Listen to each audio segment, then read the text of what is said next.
मैं पूर्व जन्म में दासी पुत्र था। मेरी माँ संतों का सेवा करती थी, संतों का जूठा खिला करके मेरा लालन पालन करती थी और संतों के सेवा में माँ लगी रहती थी। मैं भी संतों का सेवा करता था तो संत प्रसन्न हो करके मुझे एक मंत्र दिए, ओम नमो भगवते वासुदेवाय नमः। मैं उस मंत्र का जप करने लगा। एक दिन मेरी माँ गौ दोहन करने के लिए गई तो एक सर्प ने डस लिया, मेरी माँ की मृत्यु हो गई। मैं माँ की सर्वत्र क्रिया किया और भगवान का अनुग्रह मान करके मैं एक गुफा में जाकर के भगवान का भजन करने लगा। भगवान ने मुझे दर्शन दिया, फिर अंतर ध्यान हो गए। मैं रुदन करने लगा भगवान के लिए। फिर आकाशवाणी हुई, आकाशवाणी में सुनाई दिया तप करो, तप करो। मैं तप करने लगा और देखते देखते ये सारी सृष्टि जलमग्न हो गई। दूसरा जन्म मुझे ब्रह्मा के मानस पुत्र नारद के रूप में ही मिला। भगवान प्रसन्न होकर के मुझे वीरा प्रदान किए, जिस वीरा के माध्यम से मैं भगवान का गायन करता हूँ। देखो ये भजन का ही प्रभाव है। कहाँ मैं दासी पुत्र और कहाँ देव पुत्र देवर्षि नारद बन गया।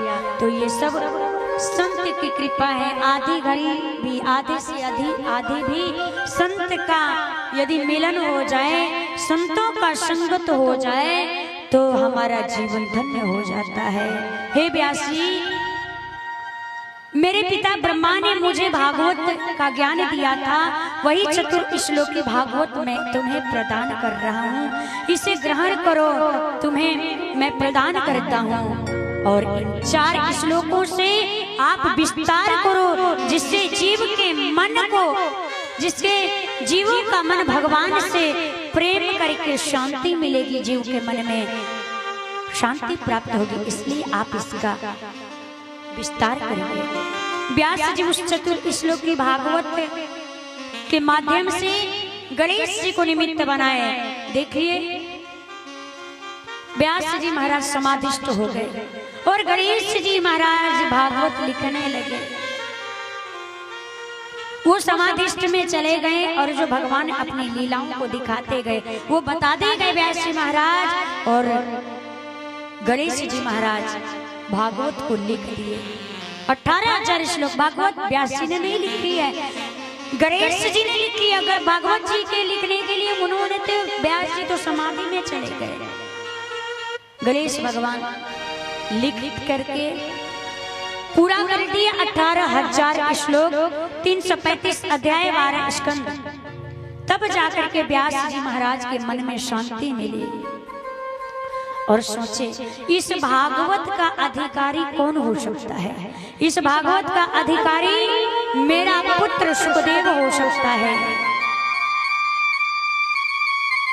जिनके भीतर 5 प्रकार की शुद्धियां होंगी, वही इस भागवत का अधिकारी हो सकता है। 5 प्रकार की शुद्धियां कौन कौन?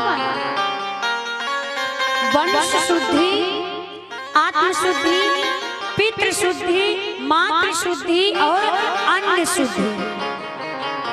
ये 5 प्रकार की शुद्धियां जिनके भीतर होंगी, वही भागवत का अधिकारी हो सकता है।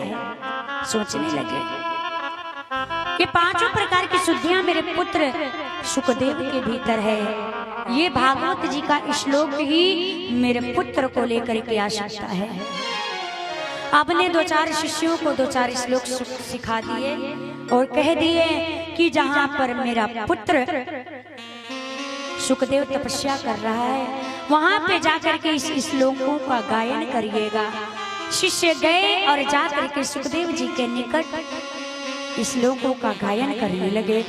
वरहा पीडम नटवरे बपो कर्णयो कर्णिकारं बिभ्यदवासः कनक कपीशं वैजन्ती च माला रन्ध्रान वेरोर्धर सुधया पूरयन् गोप वृन्दै वृन्दारण्यं स्वपदरमारं प्रविशते गीत गीत।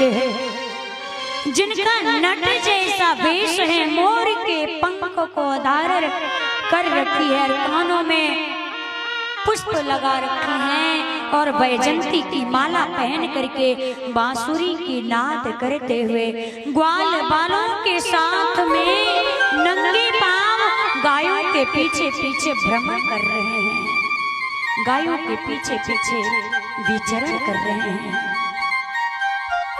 ये जब श्लोक सुखदेव जी महाराज सुने तो सुखदेव जी महाराज की समाधि टूटी। उन्होंने कहा कि और सुनाइए। शिष्यों ने कहा कि ऐसे श्लोक को सुनना है तो अपने पिता व्यास जी के पास जाइए, ऐसे और भी श्लोक हैं। तो सुखदेव जी ने कहा कि होंगे, फिर से समाधि में बैठ गए। फिर से जब पहला श्रृंगार वाला श्लोक सुनाए, दूसरा श्लोक जब गाए भगवान की कृपा का श्लोक था, तीसरा श्लोक जब सुनाए अहो वकीयम स्तन काल कोटम जिधांसया पापयत्य जिधांसया पायदप्य साध्वेल भेगतिम धात्र्युचितां ततोन्यं कं वा दयालुं शरणं ब्रजे। अहो देखो तो ये पूतना जो जन्म आदि से असाध्वी है, मन में जिज्ञासा लेकर के गई थी भगवान को मारने के लिए, कालकूट नाम का विष लगा करके भगवान को दुग्ध पान करा के मारने के लिए भगवान ने उसको भी मां की गति प्रदान की। जब भगवान की कृपा वाला श्लोक सुखदेव जी सुने तो समाधि को छोड़ करके अपने पिताजी के पास आए। पिताजी उनको आया हुआ देख करके उनके भावनाओं के अनुसार उन्होंने कथा सुनाना प्रारंभ किए। अब उनके भावना के अनुसार कौन सी कथा सुनाए, आइए आज बारी को यही विराम, और कल हम भावनाओं के अनुसार श्री सुखदेव जी महाराज को व्यास जी महाराज कौन सी ऐसी कथा है जो सुनाते हैं। आइए एक भजन और फिर आरती।